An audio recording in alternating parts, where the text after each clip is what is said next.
to discuss with us surface transportation infrastructure. Governor Whitmer, Governor Hogan, Mayor Hancock, and Commissioner Sheehan. And we want to welcome each of them to the Senate Committee on Environment and Public Works' first policy hearing of the 117th Congress. Here in Washington today, as I walked up from the train station, Union Station, to the Capitol, couldn't help but notice that the sun has come out. Here, the weather forecast, 60 degrees. Thank you, God. After a winter of brutal weather, a week of brutal winter storms. But despite the fact that the sun and the blue skies have greeted us this morning, our country still faces some major hurdles, as we all know. While our economy is starting to show signs of life, close to 15 million people in the United States remain unemployed, and roughly half of them have given up looking for a job. Across Texas, families are struggling to recover, as we know, from a catastrophic ice storm with over 8 million people still without safe drinking water, the latest tragedy and increasingly frequent extreme weather and climate events of recent years. This comes on the heels of last year's raging wildfires in California and Colorado, the size of my state, hurricane-force winds in Iowa that flattened a third of that state's crops last year. And get this is what John Neely Kennedy told me yesterday. He said, every 100 minutes, Louisiana loses a football field of land to rising sea levels. Every 100 minutes. If that happened in Delaware, we'd be gone in about a year. You know, but they're disappearing in Louisiana as well. But scientists tell us that if climate change is left unchecked, these disasters are not going to get better, they're going to just get worse. A raging pandemic so here's what we face: a raging pandemic, millions of jobless Americans, a growing climate crisis that demands bold action. The question is, what do we do about it? What do we do about it? Well, some good news, and that is, as it turns out, smart investments in our transportation infrastructure will enable us to tackle all three of these challenges. We can improve the conditions of our roads, highways, bridges in ways that create millions of good-paying jobs, lift up our communities, build a more sustainable economy, and improve our air quality for a healthier, more prosperous future for all of us. The American people are counting on us to make this happen. They don't want to hear us talking about what needs to be done. They want us to work together and get it done. As we gather today, less than half of our federal aid highways and bridges are in good condition. Much of our infrastructure is significantly outdated.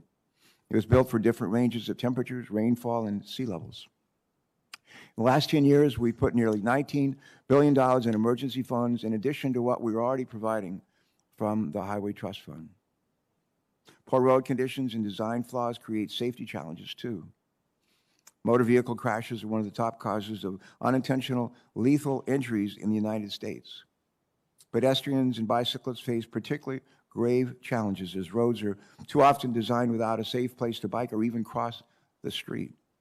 In the last decade, we've seen a 44% increase in pedestrian fatalities on our roads. Think about that, 44% increase in just one decade. And the burdens of poor road conditions are disproportionately shouldered by marginalized communities.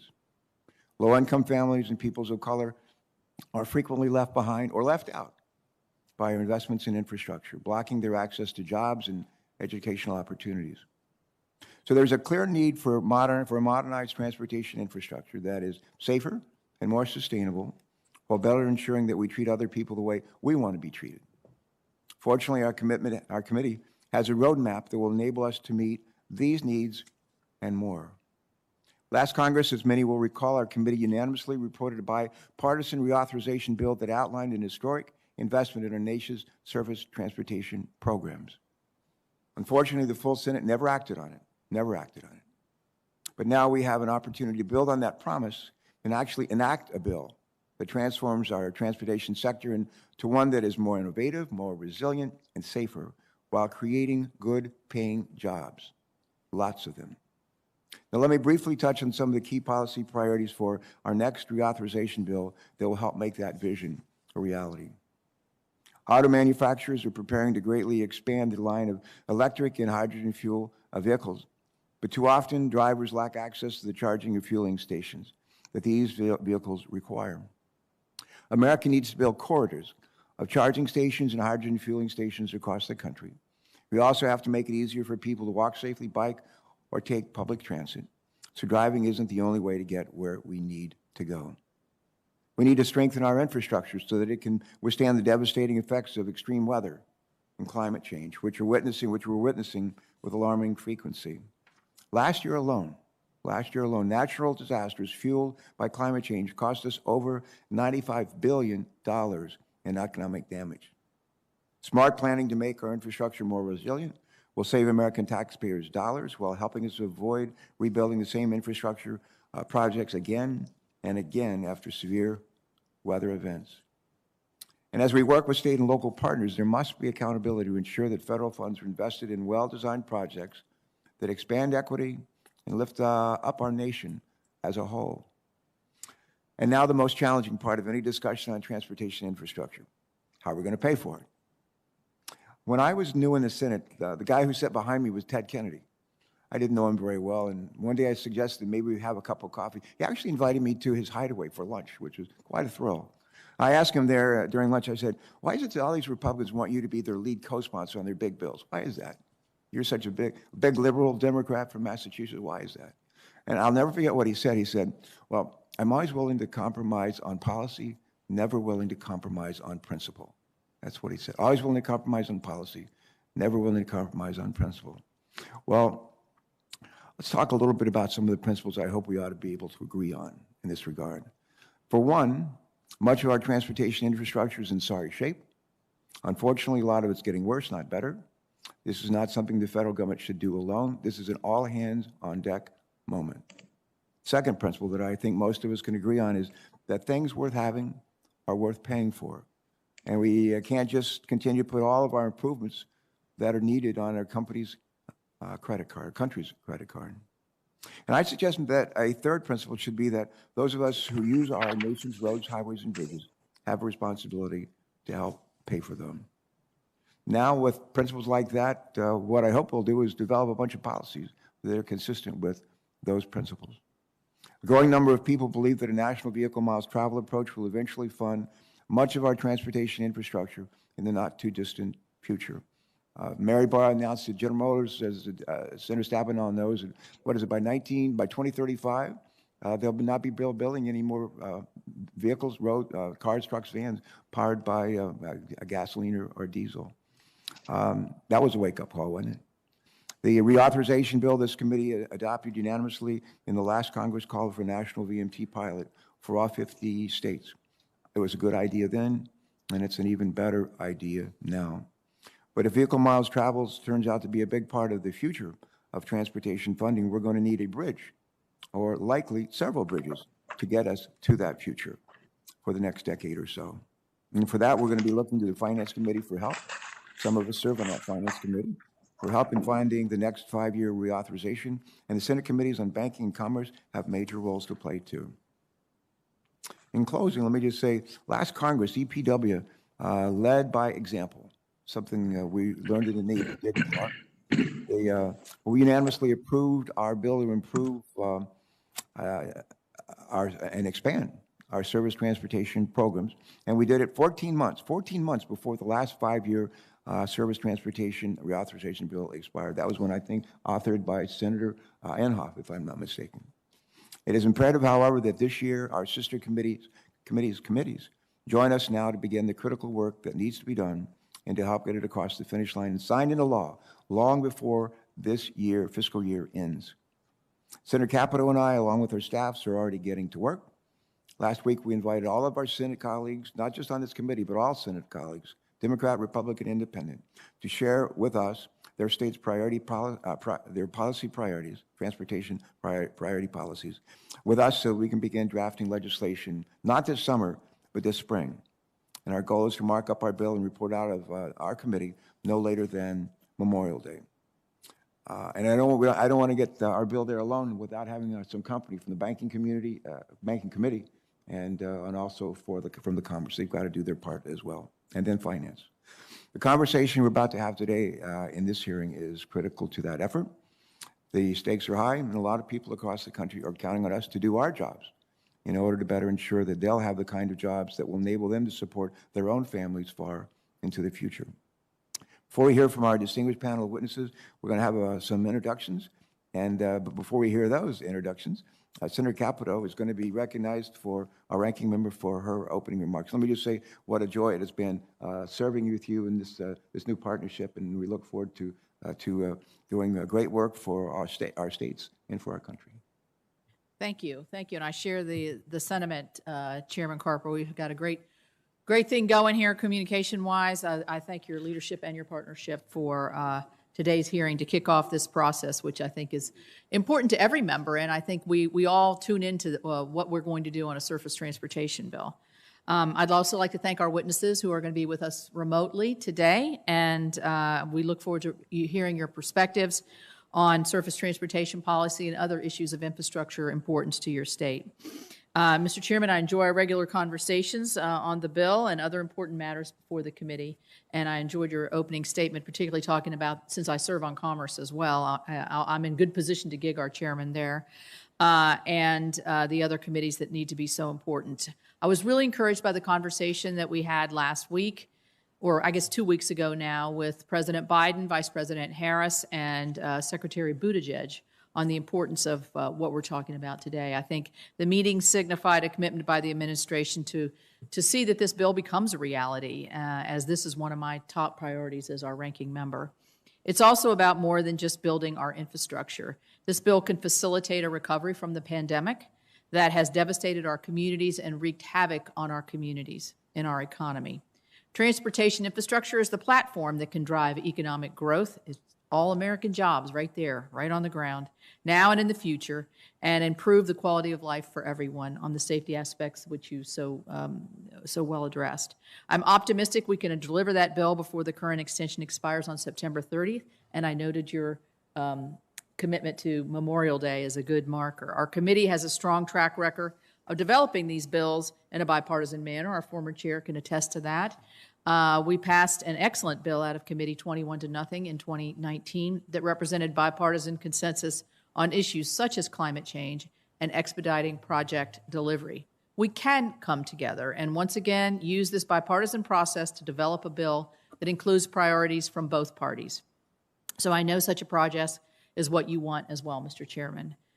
From my perspective, a surface transportation reauthorization bill must, number one, provide long-term investment in our nation's roads and bridges in a fiscally responsible manner without partisan or lightning rod pay-fors. Of course, that would be over in the Finance Committee that could sink a bill. The last thing we want to do is have a bill that getting out of here that doesn't go anywhere. We experienced that last time. We don't want to experience that again.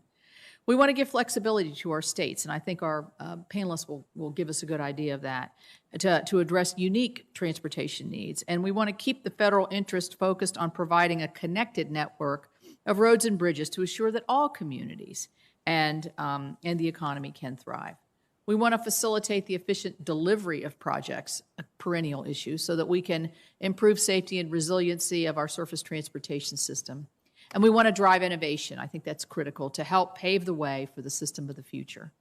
As we will hear from our witnesses today, certainty of funding, consistency of regulations, and flexibility in tailoring investments to suit the diverse needs of state, rural, and urban communities is essential. In West Virginia, for instance, we need additional highway capacity and bridge improvements to improve safety and increase our efficiencies. Corridor H goes through the middle of our state, has been one of my biggest West Virginia transportation priorities. I've been working on this throughout my time in Congress. It is the last piece of the Appalachian Development Highway System needed to better connect West Virginia for interstate and intrastate traffic. Our job is to provide a policy and programmatic framework that recognizes the different transportation needs across the country while balancing important national goals. We also need to efficiently deliver projects that improve our roads and bridges. With an average of 7 years to complete an environmental impact statement for a highway project, surely everyone can agree that this process should be reviewed and improved upon. So we know time is money, and the longer the time, the more money it costs, and the less likelihood it actually gets complete. We also know to look at other issues that can impact the delivery of projects and create a better process to move forward from concept to completion. For example, removing impediments to constructing reliable high-speed broadband across the country in concert with our road projects. We cannot afford to delay the benefits to states and communities that come from these projects. We should be forward-leaning in tackling the transportation needs not just of today, but those needs of tomorrow. Driving innovation will be critical to supporting the surface transportation system of the future. It will also aid our efforts to reinvest in our existing system.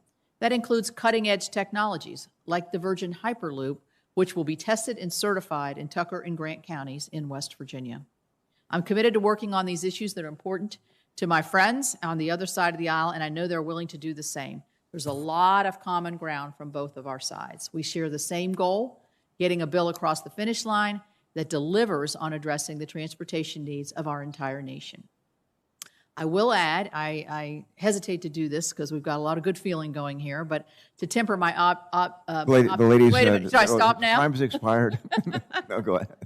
I temper my optimism with a word of caution, particularly when I read this morning the words from the budget chair in the Senate on the direction this bill may go. The strong bipartisan support that exists for a surface transportation reauthorization bill and other infrastructure legislation should not extend to a multi-trillion-dollar package that is stocked full with other ideologically driven one-size-fits-all policies that ties the hands of our states and our communities. I look forward to being a partner in advancing infrastructure legislation in a bipartisan way. Thank you very much, and I look forward to hearing the testimony. Thank you. Senator Capito, thank you very much for all of your statement. All of it. Before we turn to our witnesses to hear from them, I think we're fortunate to have a panel of public officials who have all wrestled with the challenges of transportation at the state and local levels. I'm privileged to know several of them, but not all of them. And we're going to hear their testimony in a moment, but let's just start with a few brief introductions. And I'm going to begin by recognizing Senator Stabenow to introduce our first witness from her state, her home state, the great state of Michigan. Senator Stabenow, and we're delighted that you're a member of this committee. Delighted. Well, thank you so much, Chairman Carper and Ranking Member Capito. I have great confidence in both of your leaderships and looking forward to really important work in a number of areas, and particularly around surface transportation reauthorization. And thank you for bringing together this distinguished panel to offer their collective insights and perspectives on how to address our nation's pressing transportation needs. And I first have to say that I want to thank Governor Whitmer for her outstanding leadership in addressing the COVID pandemic, as well as I know Governor Hogan. I can't imagine more difficult decisions than the ones that you've had to make, certainly in Michigan, to keep people safe and save lives. So thank you. And I know, again, Governor Hogan has had the same challenges. I'm very pleased that Governor Whitmer could join us today to speak about investing in infrastructure and what it means to the state of Michigan and to the Midwest and to our country and, frankly, our future. You have her bio in front of you, but I'd like to add a few additional comments. Governor Whitmer was elected in 2018 in part because of her promise to fix Michigan's aging infrastructure systems. Since being elected governor, she put forward bold proposals to address the condition of Michigan's roads and bridges. She launched the Rebuilding Michigan program to rebuild the state highways and bridges that are critical to our local economy and carry the most traffic.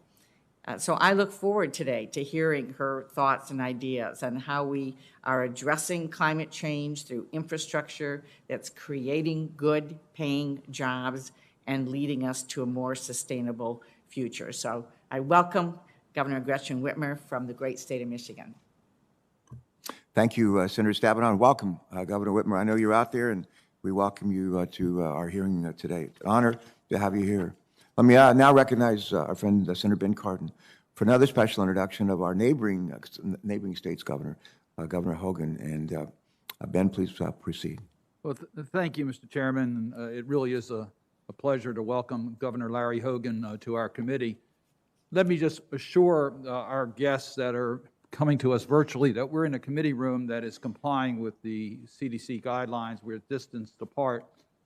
But Governor Hogan, I'm following your advice and I'm wearing the damn mask. For those of you who have seen the commercial that he's used, it's been, I think, very effective.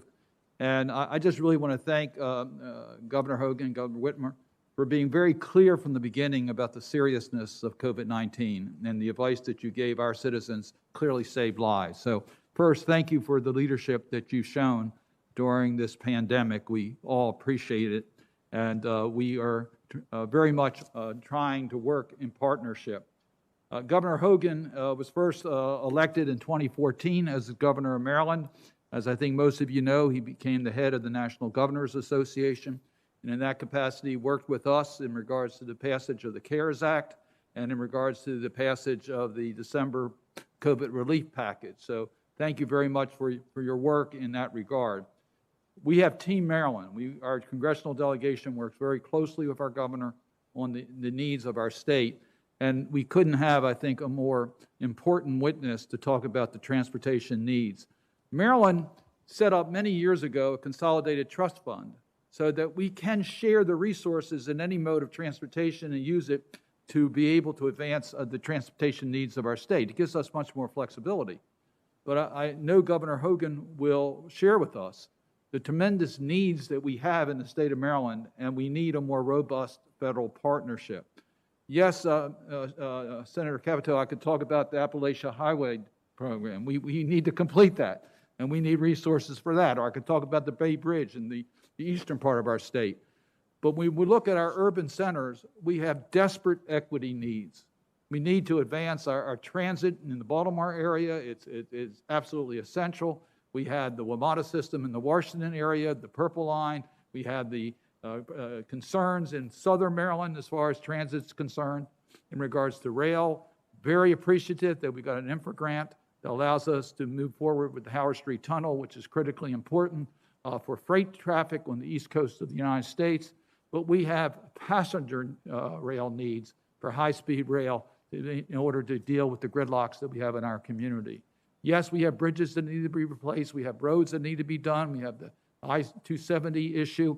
So there's so many issues in our state that we need a more robust federal partnership so that we can deal with the issues Chairman Carper has mentioned, and that is the equities and the climate change and those issues in a way that can be a win-win situation, that we modernize our transportation needs, and we can also deal with our equity and environmental issues. And I'm pleased that Governor Hogan is here to share his wisdom on those issues with our committee.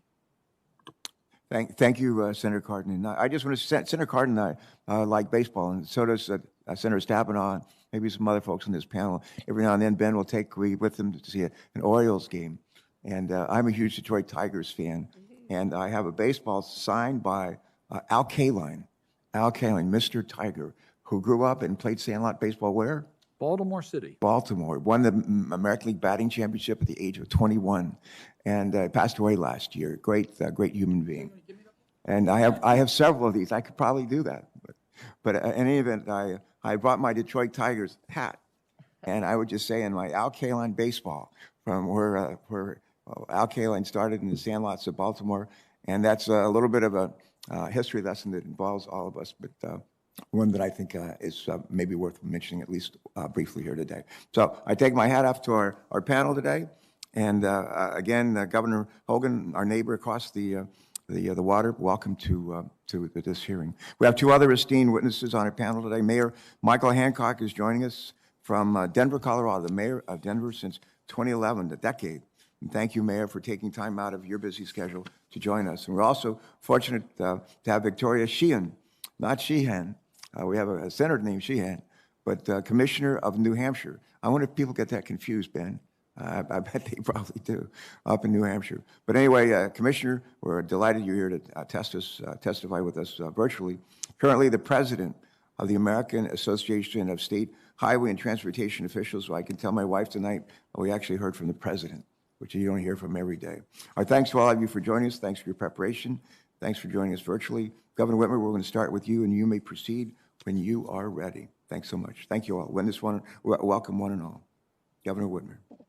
Thank you, Mr. Chairman, and go Tigers. I'm glad to be with you and Ranking Member Capito and members of the committee. Thank you for inviting me to testify before your first hearing of the 117th Congress.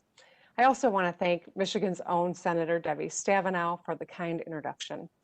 I am honored to appear before you today to discuss how investing in transportation and leading on climate change, are pathways to economic growth in Michigan and across the country. I want to talk about what is possible if we work together to address the big challenges head on. And I'm glad to be here with my friend, Larry Hogan, who you quoted as saying, wear the damn mask. Well, before that, I was known for running on and getting elected to fix the damn roads in Michigan. And I have to say that we need significant investments in our roads and bridges. Since taking office, my administration has been focused on taking action to build and to rebuild a better Michigan. Our focus on infrastructure has not waned during the COVID-19 pandemic, and I will work with anyone who wants to build up our roads and bridges, including our federal partners. We welcome it, because without significant investments in infrastructure, my state and our nation will struggle to remain competitive. A total of 43% of Michigan's major roads are in poor or mediocre condition, and approximately 1,000 local bridges are in poor or critical condition. Driving on deteriorated roads and bridges costs Michiganders $4.67 billion annually.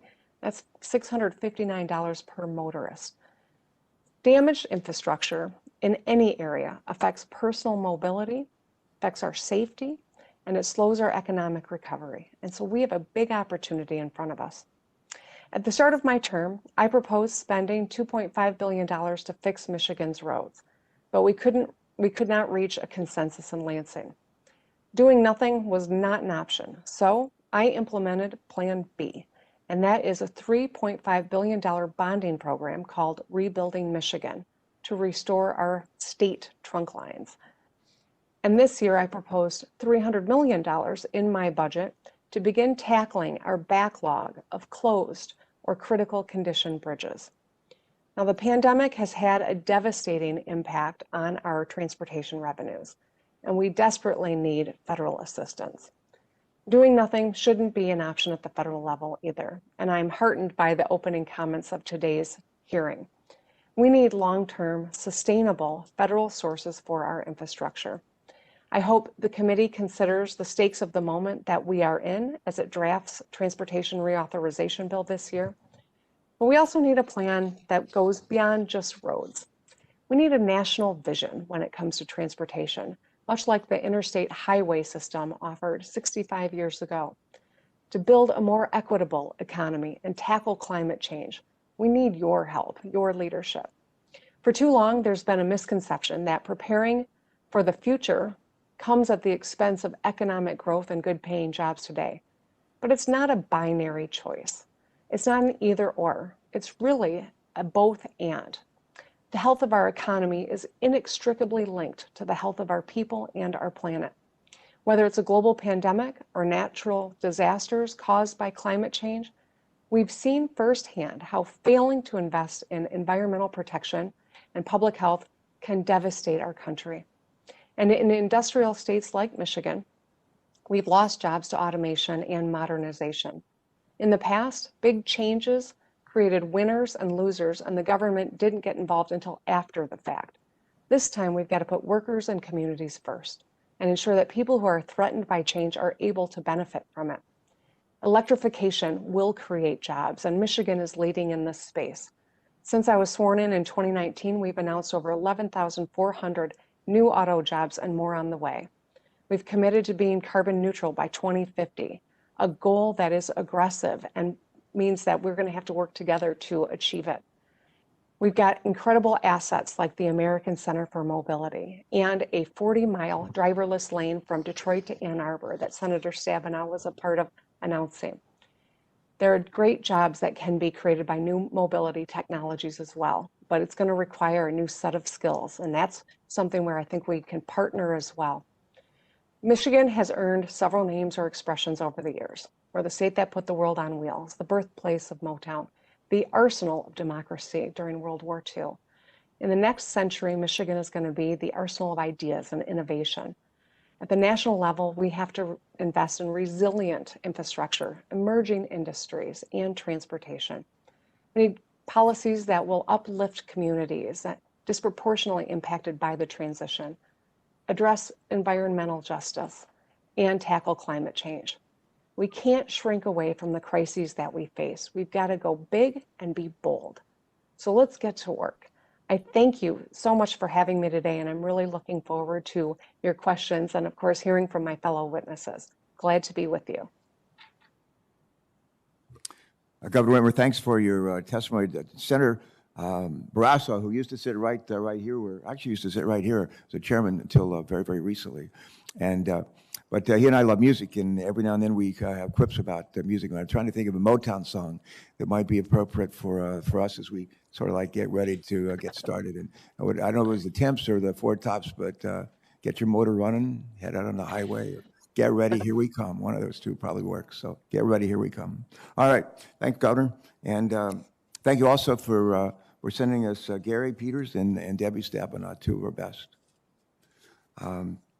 All right. Again, Governor Hogan, thanks for joining us this morning, and you may proceed with your testimony. Thanks, Governor. Well, good morning, Chairman Carper, Ranking Member Capito, my team Maryland member, Senator Cardin, thank you, and welcome members of the committee. Thanks for having me. It's also really good to be with my colleague and friend, Governor Whitmer, this morning. As chairman of the National Governors Association, pre-COVID, I launched a national infrastructure initiative, which was focused on repairing and modernizing America's infrastructure in ways that will drive long-term economic growth while addressing short-term recovery needs, and that would encourage innovation and efficient approaches to delivering projects that build the transportation networks of the future. For this national initiative, we brought together thought leaders from all levels of government, from business and labor and academia, to get their input. And we held a series of stakeholder summits across the country and around the world to tackle an issue that is so fundamental to our economy, our environment, and our way of life. We released a final report with a series of recommendations, including a number related to the reauthorization of a long-term federal surface transportation bill. National Governors Associations recommend that states should be granted maximum flexibility to relieve congestion and to invest in adaptable and innovative solutions with more reliability and certainty of formula funding. To reduce program burdens and improve project delivery, we recommend that the one federal decision policy should be codified for highway projects to establish a 2-year goal for completion of environmental reviews and a 90-day timeline for related project authorizations. And we recommend that Congress make investments in resiliency and security to allow us to harness the full potential of financing and leveraging private sector investment, which has been critical to our success here in the state of Maryland, where we've taken a balanced approach, an all-inclusive approach to infrastructure. We're moving forward on nearly all of the highest priority transportation projects in every jurisdiction all across our state, and investing far more in roads and transit than any other administration in Maryland history. We have over 800 projects totaling $9 billion in roads, bridges, and tunnels currently under construction. We've improved more than 85% of our entire state highway system, invested $150 million in innovative traffic congestion solutions, smart technology, and cutting-edge smart signalization networks. We advanced the Purple Line from Prince George's County to Montgomery County in the Washington Capital Region, which is a partnership between the federal, state, and local governments and the private sector. And it's the largest P3 transit project under construction in North America. And just last week, we announced the procurement of a developer for the largest P3 highway project in the world to relieve traffic congestion on I-270 and I-495, the Capital Beltway, and to finally build a new American Legion bridge across the Potomac River. My fellow governors all across America have similar success stories to share. In states throughout the nation, they're upgrading roads, bridges, and mass transit. They're improving airports and ports, fixing aging water systems, and expanding rural and urban broadband. Investing in infrastructure is more important than ever as we work to bring the pandemic to an end and to get more people back to work and to build a sustainable economic recovery. As I said recently to President Biden when I was with him in the Oval Office, the governors urged that any major infrastructure effort be bipartisan. Democrats and Republicans, business and labor leaders, all of us believe that infrastructure should be a top national priority. And governors on both sides of the aisle have shown that there are more than enough good common sense ideas where we can find bipartisan support. And we stand ready to work with you in this effort. Together we can rebuild America's infrastructure so that it will once again serve as an example for the rest of the world. And we hope that this hearing will serve as a springboard for real progress. And I want to thank you, Mr. Chairman, and the members of the committee for giving me the opportunity to be here with you today. Governor Hogan, thanks so much. Thank you for your leadership of the National Governors Association. As a former governor, former NGA chair myself, we value very much the NGA and look forward to partnering with the NGA. You could probably play a key role in that, and we look forward to that. Next, Thank you, Mr. Chairman. You bet. Next, I want to say I think our next can continue with the baseball theme on the on-deck circle is Mayor Hancock from Denver, and it's one of the positions I always thought it'd be fun to have, but maybe yes, maybe no, we'll see. Mayor Hancock, welcome today, and you're recognized. Please proceed. Thank you, Mr. Chairman. To the ranking member and committee members, it's an honor to be here with you. First, let me thank you as well for your leadership and for acting on COVID-19 relief in the last Congress. Speaking on behalf of all local governments, we thank you for your tremendous leadership and support. I'm honored to be here with Governors Whitmer and Hogan and with Secretary Sheehan. And now as we address the new Congress, the first thing I want to share is that we hope and encourage you to act on the American Rescue Plan to deliver much needed fiscal relief to cities and counties across this country. We've been the first responders to this pandemic, our first line of defense for the majority of our citizens in this great country. But we need your continued help and support, and we thank you for what you've done in the past, and we're encouraged by what we hope you will do in the future.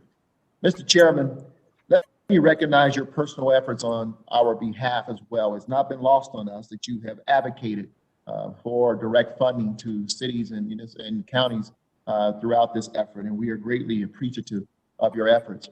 As a former governor, you know all about state and local finance, and we thank you for talking to your colleagues about the challenges we face. And now as we look to build back better, it is about reviving our economy at every level and doing in ways that confront the key challenges before us. Mr. Chairman, you mentioned just recently in this hearing about what Motown song might be appropriate for this moment. And it got me to thinking, as a music fan myself, that the song Ain't No Mountain High Enough by Marvin Gaye and Tammy Terrell might be appropriate for this theme of building back better. Local governments have recognized there ain't no mountain too high for us, for our residents, to make sure that their quality of life is sustained and that we provide safe passage on our roadways. By investing in transportation and other infrastructure, we recognize it's the cornerstone of that effort. Let me speak to the surface transportation specifically, because FAST Act authorization is before you this year. The structure of the FAST Act is sound. It is built on the foundation of the ICE-T that this committee set 30 years ago. And the law can be adapted to confront the challenges we are discussing today: climate, equity, economic recovery, and innovation. And it can advance recovery in local areas where people and small businesses have been most harmed by this pandemic.